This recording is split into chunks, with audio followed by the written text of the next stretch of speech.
So here we are live. What's today? Wednesday. It's about 7 o'clock. It's Rosh Chodesh Elul. It's Rosh Chodesh Elul. So it's a very auspicious time, very important time. We could feel the energy, a lot of positive news recently for us.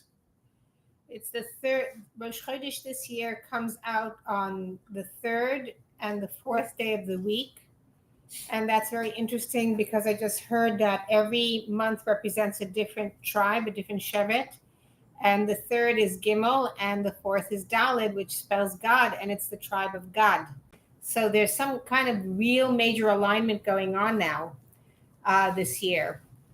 And that's very profound because I really believe that when there's alignment as above, so below, that means the intention that God has for us in a blessing is meant to come down now, as it is above, so below.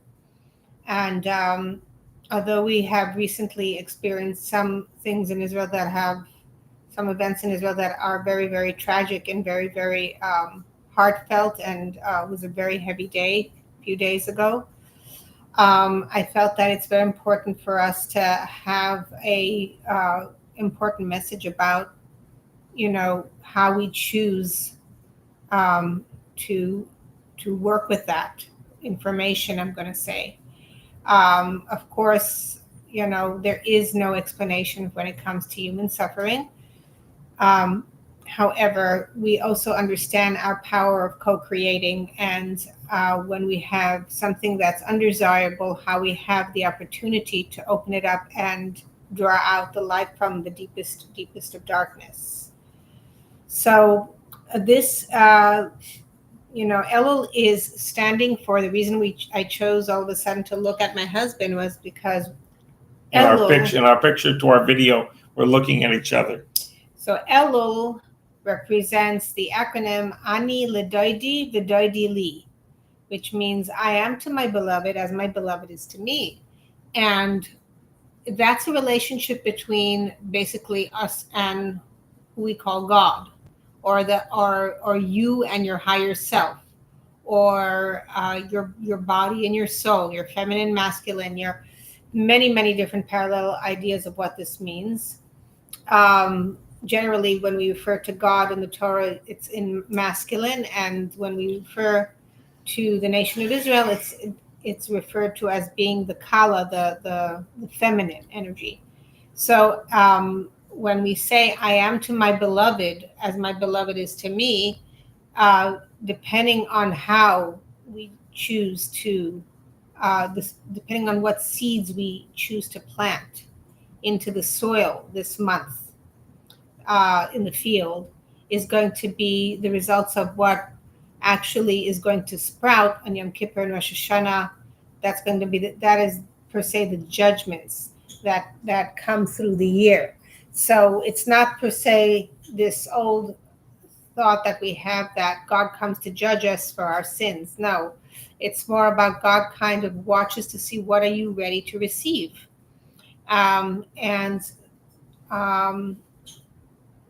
And I want my husband to share first. He had some things on his mind. Yes, I wanted to share this. So August 31st, the English date, and Elul, the 5th of Elul is the Hebrew date, is the yahrzeit of my father, 1995. And he went into he's still alive with us, but he just went into a different dimension, different sort of existence. Different frequency. But just to show how much he's still with us, I had a dream. I had this very strong dream, and on the night of the English yahrzeit, and my father came to me so vividly, so real. I could almost like touch his skin and feel his presence, right next to me. I was putting on. He asked me to put on tefillin on him, and I put on his head tefillin and his arm tefillin, and in between the head tefillin and the arm tefillin, I gave him a big hug. And we were reciting the Shema in Hebrew and English together. And I was all on the news. It was all computer video on the news that I was putting the video on after his hospital. Here, the desk at his hospital was blown up by by terrorists, like some kind of anti-Semitism or something. I guess your brain was mixing Right, different mixing up ideas different in ideas. the dream. But he even explained to me, I didn't know that, I didn't remember if my father was a lefty. So after the dream, I had to call my mom the next day and find out my father is the lefty, and that his tefillin had to go on the right arm since he's a lefty. Because my father had asked, or you asked him in the dream. He was explaining to me in the dream the physiologic, my father, was a cardiologist, a medical doctor. So he was explaining to me the physiology behind of being a lefty, and so he was explaining that to me, and somehow that had to do with the tefillin, putting on the tefillin on the right arm, and so it was a very powerful dream, and it was very vivid. And I woke up at like 1:40 a.m. and Bati was still up. What do you think this how do you think this pertains to going into the month of Elul, that you had this amazing dream about your dad? I mean, I know you've had, you traumatically lost your dad. Right. And you didn't have the chance to sit Shiva, and, you were just trying to keep running, and you didn't mourn properly, and you didn't mourn your loss. And now it's almost like there was some type of healing and closure with that. Right. It's almost like it forced me to admit to myself, to come to terms that with losing my father at such a young age, and becoming okay with it, and that he's still with me. His presence is still with me, and he's still a strong part of me, and that I've overcome so much in my own life, and that he's helping me even today overcome struggles, and watching over me and protecting me, and he's with me in spirit, and that the other thing I wanted to say that and it also clears yes. up a lot of things, because when we don't clear up things from the past, and comes the month of Elul, where you have the ability to plant new seeds, then the bracha comes through those painful moments and kind of distorts how the blessing is meant to come to you. But it's a big blessing that this came to you right before Elul, because I feel that now you'll really be able to focus on actual, going into what they call self-actualization. Right. It was almost a tchias amesim, because when I was putting on tefillin, I could actually feel his skin, and it was almost like, the taharas. I imagine a tahara washing the dead body and preparing it for burial. It's almost like, I don't know if he was sweating, my father was sweating, or his skin was being washed from the tahara, and that I could feel his skin when I embraced him in between the putting on the tefillin. Wow. And then it was almost like resurrection of the dead. It was such a positive experience, the dream, that it was almost like a resurrection of the dead, a tchias hamesim of my father. And it was amazing. It was really vivid. It was like he really came to me strong. Okay. Yeah, so it was a very positive dream. The other thing I wanted to say about my father that relates to this, that I'm putting Batya on the spot because I didn't prepare Batya and tell her what I'm going to say. But my father, as he was a cardiologist, sometimes we'd be driving, or we'd see a guy on the side of the road jogging in very good shape. You'd see a jogger or someone running, or someone in perfect tip-top shape health. And since he was a doctor, he'd point out, look at that guy bicycling or jogging, whatever, how good health he is. And he'd feel a sense of pride that he was part of the U.S. healthcare system, that he contributed to having such healthy Americans able to run, or able to do these healthy, strong things as healthy people. Okay. So. And I wanted to say, is our purpose, for me, I took a different path. I'm a diploma doctor, but I practice. I look at my main purpose in life is spreading Moshiach, and studying the sichos of the Rebbe, and spreading Torah and mitzvahs, and instead of promoting physical health of the people, promoting Torah and mitzvahs, and the wisdom of the Rebbe and the teachings of the Rebbe, and promoting Moshiach. Which is spiritual and physical health. Right, which is spiritual and physical health. Because that's what Moshiach is, the unification of the two. So I wanted to a little bit talk about that, how my father took pride in the physical health as a doctor, but we take pride as a Moshiach couple, as a Gula couple, in spreading the wisdom of the Rebbe, the Hasidus. So what's your question? My question is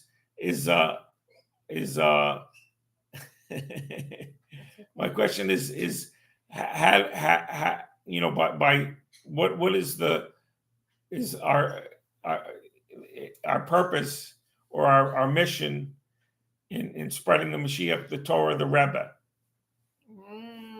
How does that help the world? How does that make people stronger, Jews stronger, the world in stronger, increase the peace of the world? How does it increase peace of the world? How does it increase the good news and the positive energy of the world, the positive, that we should see our swords beaten into plowshares? Well, do you want me to talk about my specific purpose and my goals?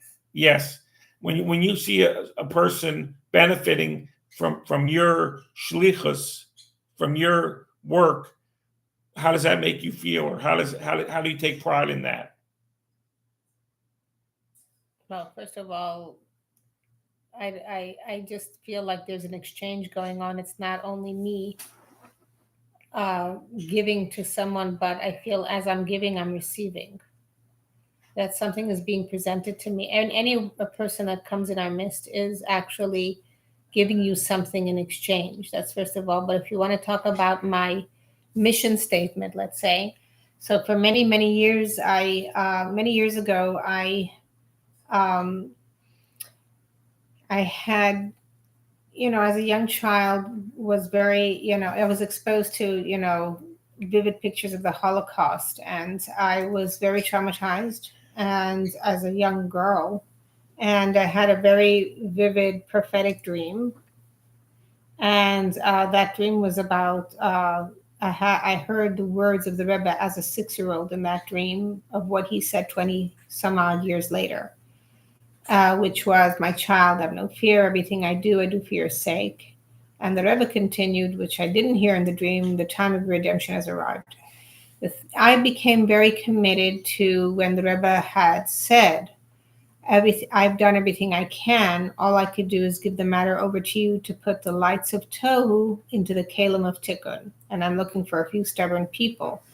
And my mission has been, I will say, is to figure out, first of all, what does that mean, and then how to apply it in myself, and then how to share that with others. And I'll tell you why that is such an important thing, I realized. Because very often when we get blessings, sometimes or most often, the brain is a creature of habit, and it likes the familiar, you see. And so it will always want to go back to even something that may not even be something you desire, but because it's familiar, it's where it will take you back there. So you're trying to form a new habit, and then yet you'll have to do repetition in order until it becomes you. So even Mashiach coming in, there could be something in us that's resisting the change and the transformation within us and in the world, to accept Mashiach inside of us. And that's why the tzivui, the command of Melech Mashiach, is to be makabel pnei Mashiach, which means to accept your pneumius, your innermost being. To get to the source, you have to go, so to speak, like Moshe had to go to the innermost chambers to face Paro, which represent the revelation of all the lights in Kedusha. We have to do the same process as Moshe Rabbeinu, so to speak, and that means we have to face all the layers of ourself, the layers of identity within ourself. And I often ask the blessing that whatever we, change we need to go through in receiving the blessings, I want it to come in a peaceful and pleasant way. This has always been my thing, to do things. Baruch atah Adonai Eloheinu melech haolam, shakol niyeh bevaro. Amen. Just right after I said that, it's Hashgacha Pratis. So because when we get something new, we have to be able to accept it and to integrate it. And only when we accept it and we integrate it will it last, will it stay. When it's something that is overwhelming our vessel, which means it overwhelms the pre-existing belief system that's inside of us, then we'll experience even the blessing in a very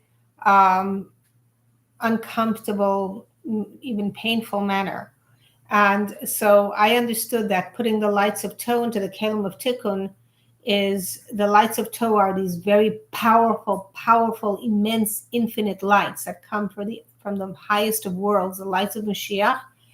And that's why my channel is called Moshiach Lights into Corrective Vessels. And they're put into the vessels which are your thought, speech, and action that are corrected, so to speak. I'm choosing my thoughts, I'm choosing my words, I'm choosing my actions, I'm putting judges, which is, by the way, this week's Parsha, it's Parsha Shoftim. I have judges and advisors, and the judges and the advisors that God returns to us as was in the beginning. And it's a change in the wording, because the Parsha itself says you should have judges and officers at all your gates. But then it says in the Haftarah, I will return your judges as was in the beginning.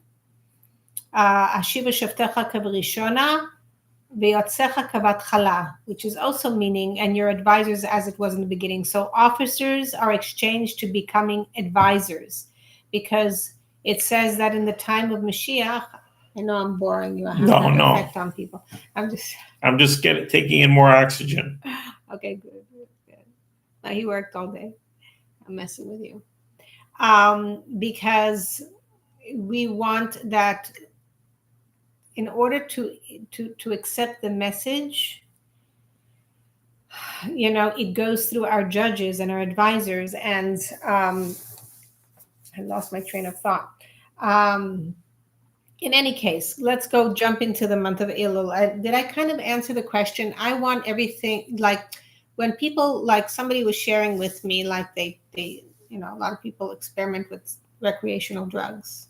And, I just get curious, to understand what is it exactly that they're craving. So, somebody was telling me they took ecstasy, and I was like, okay, what happens when you take that? And she mentioned euphoria.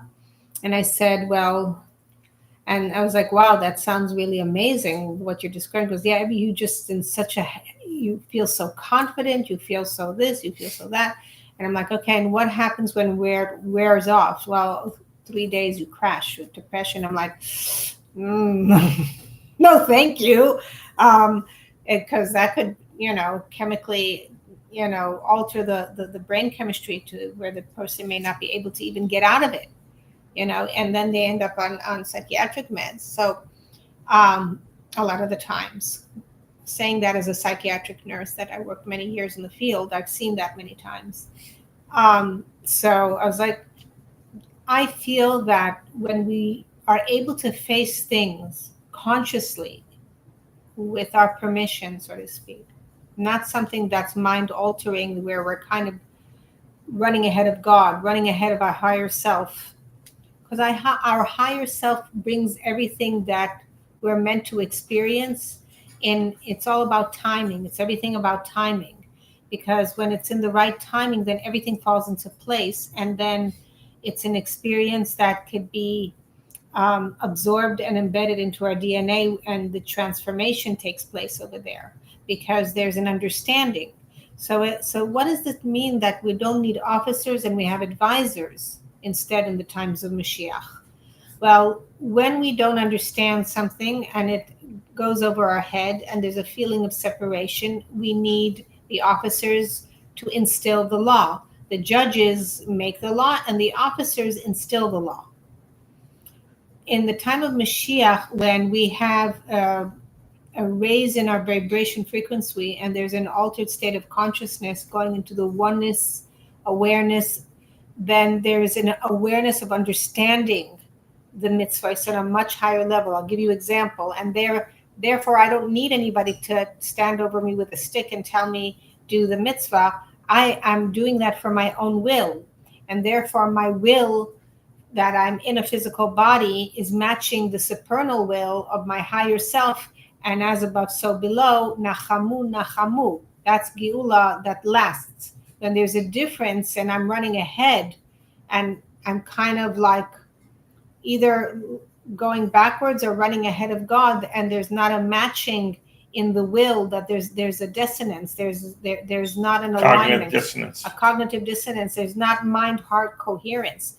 And basically when we talk about judges, we're talking about the intellect, the Chabad, and we're talking about the advisors, we're talking about the emotional attributes, which is lodged mostly in the heart.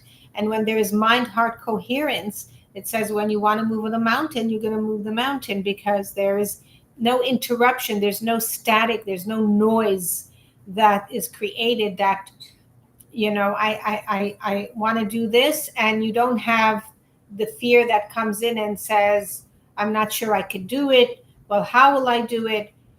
You go into, you get, so to speak, the instruction, the awareness that this is some, like a person comes and meditates and he gets this idea and he feels he wants to do it. So then the person has to go into a place of complete surrender, bittul. And that's why I do the breathing meditation, because through the bittul and learning how to go into the now and surrender into the now and accept all circumstances as they are. I don't know yet how I'm going to process this information and how it's going to come, but I have complete trust that God is going to put everything in place to make it happen for my personal redemption, which in turn is affecting the decisions that are made in Israel. I'm jumping ahead a little bit because I don't want to forget this point. It's very, very important. We have to all understand that each and every one of us is affecting collectively the consciousness of the decisions that are made in by the leaders in Eretz Yisrael and by the leaders in general all over the world. When we are in cognitive dissonance, then the decisions that are being made look absolutely horrendous and ridiculous. And why? Because we're not in a place of alignment, and we're feeding this electromagnetic field that's around the globe, and these thoughts are being picked up, this energy is being picked up. But when each of us does our shlichus to destroy the doubts and to just go into this place of surrender and deep trust with God, knowing that God is going to put everything that we need in front of us for our goals, for that idea that the judge came with an idea, so to speak, the shofet came with an idea. This is my goal. This is what I know I want to do. And I surrender, and God is going to show me and put everything in, just by letting go of the noise. I don't know if I can do it. And I just don't have the, whatever it is, the excuses, all the excuses that come up, you let go of all that. You embrace every moment 100% as it comes. You go into acceptance to whatever the situation is. And that opens up the field. I'll let you talk after that, and then we'll talk about the field. That opens up the field and allows the blessings to come down, because the field is now open to receive, and the field is very fertile. And whatever seeds you put in, we'll talk about Elul, you put into the field now, is going to be what sprouts and buds and flowers in the month in coming up in Tishrei now. You wanted to say something? Yeah, I wanted to say two things. One, that when you're talking about the advisor and the advisor holding a stick with a gevura. Not the advisor, the officer. Oh, the officer, yeah. Holding a stick and with the gevura. There's two ways to look at it. Like when you're doing the mitzvah, if you have a officer with a stick telling you to do, coercing you and telling you to do the mitzvah, versus doing the mitzvah from your heart with your own desire, with your own will, not needing someone to tell you better do that, coming from your own heart. So it means more, I think, when you do the mitzvah or the act from your own heart without having someone holding a stick over you. And there's more to it. I'll give an example of something I saw today in Instagram, which once in a while I look at, because there are good things there.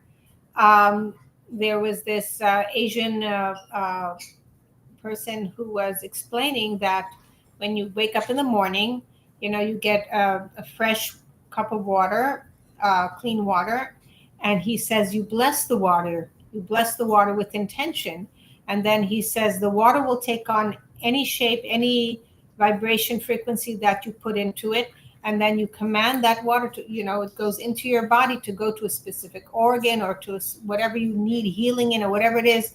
And I was like, wow, the knowledge of God is spreading as the water covers the earth. This is literally the times of Mashiach. I mean, like every Instagram page I was opening up to was giving from different people, different non-Jews, information pertaining to things that are in Hasidus. And I put it out to a couple of people on WhatsApp saying, Shahakol niyeh, everything comes from my speech. So whatever, it's like you make a blessing on something that pertains to that blessing. It's kind of telling you have the power to put the intention of whatever you want this cup of water to have in there. How do I want it to react? What frequency am I going to put in here? And as I drink it, that goes ingested Barei Priyagafen. I mean, everything, the mitzvahs become alive. Right. They literally come alive. So when you have the Ponce de Leon Fountain of Youth in St. Augustine, Florida, that water, people say, oh, it doesn't make you younger if you drink that water. But maybe if you have the right intention, that water in St. Augustine really does make you the Fountain of Youth and makes you younger. If you believe it, yeah. If you do it consistently, I would say repetitiously. But the month of Elul is a very, very auspicious time. We're taking an accounting of everything that we did the previous year. And we have the opportunity now to step it up. And every thought and every word and every action you do, like we've spoken about many times over before in the past, but especially in the month of Elul, you reap what you sow. You reap what you sow. So it's very important to keep in mind that with everything that's going on, you have an opportunity to draw the light out of the darkness. And the darker it is, the more light you can draw out. And recently we heard about the hostages that were killed, and 3 in Hebron, and how, in Israel, they're hitting on all fronts. And my daughter called me from Israel, and I, like she says, Ima, it's very heavy. And I could feel it was it Sunday, I think? Like the energy was so heavy. Like literally, I was like, okay, I know that this is not the way to go about it. I know I'm feeling this heaviness, and I've gotta, kind of get myself out of this, because this doesn't help. If I want to draw down the proper interpretation of these events, I've got to somehow elevate my vibration and understand that the highest and the highest of blessings comes from the darkest of places. And Hashem does everything for the good. Yeah. Well, yeah, it's hard to say that when it's hard to see it sometimes, but I told my daughter from a positive perspective, remember Rabbi Akiva was the only one laughing over the pile of rubble and the Beit HaMikdash destroyed, and seeing a fox running through it. He was laughing, and they looking at him like, what do you have you lost it? Because he knew it would be rebuilt. But he said, if this prophecy came through, it means the ultimate, and that's back in those days, the ultimate true and complete redemption is definitely coming through, that prophecy too. So that's how I see it, because I said, look, it was literally predicted that this were going to be the events, and I think this is the big year. This is it. And I said, the more that we are lining up with our higher inner self, our higher will, the more we line up with that, the more the leaders of Israel will line up with the higher will. To make the right decisions. They'll stop looking over their shoulders to think, what is world opinion, and what are they saying we should do? What is, they'll start, they'll be more, and they're starting to, they made a right decision finally. It was a bit of a delay in what was that, but next the border of Egypt? What was the Philadelphia corridor? Is that what it's called? I think so. I don't know what you're referring to. no, there was something. A border with Egypt? The UN and the world and even America was like screaming to Israel not to go there to Egypt. And they discovered all these underground tunnels, and they discovered Rafah? and Rafah, I think it is. Yeah. Rafah? Yes. And basically Egypt did not keep up with their peace agreement. And had Israel listened to world opinion, I don't even want to know, because she said that even a Jeep could drive through it. So we're seeing that there's a shift, a slow shift going on, where people are acknowledging and knowing that there's something more that's happening beyond themselves, that is working together with humanity to bring out positive results. And that if we just trust that, which we call in Judaism, we call that Moshiach, we call it God, we call it higher consciousness, whatever you want to call it. It is there, and it's happening, and it's leading us and guiding us. And when we can let go in our private lives to, let's say, in matters of finances, because a lot of people are going through a lot of financial difficulties, and we feel like we have to control the outcome of how much is coming in, and so on and so forth. When we can let go and have that trust and be 100% present in whatever you're doing, be there completely in with an awareness, living in the now, that you're a shliach and you're spreading light, and you're doing something. The call of the hour is random acts of goodness and kindness, but be 100% present. And it could mean that I give my 100% attention when my husband is speaking to me. It could be that I'm 100% present when I'm doing homework with my kid. It could be whatever it is. I'm giving a massage. I'm 100% there. My thoughts are there. I'm energetically there. I'm tuned in. So that is actually helping and feeding the collective consciousness for the decisions that our leaders are making, so that they're in a coherent place. Well, you want to say something? Yeah, we the reason why our YouTube is a little bit different tonight, for the first time, someone told us that we should not make it rated for kids. We should change it to made for adults only. So we changed that setting when we made this live video. So now it allows comments, and I don't know if it allows, somehow you get more, possible to get more views and you monetize or get ads and stuff like that. So it's a little bit different setup tonight. So people can chat and leave comments and stuff. But we're going to try it out and see how it goes. But Batya said that we're not looking really for the popularity contest or more views or whatever. The more important thing is to get the word out and not get so caught up in comments or views, but to get these ideas out.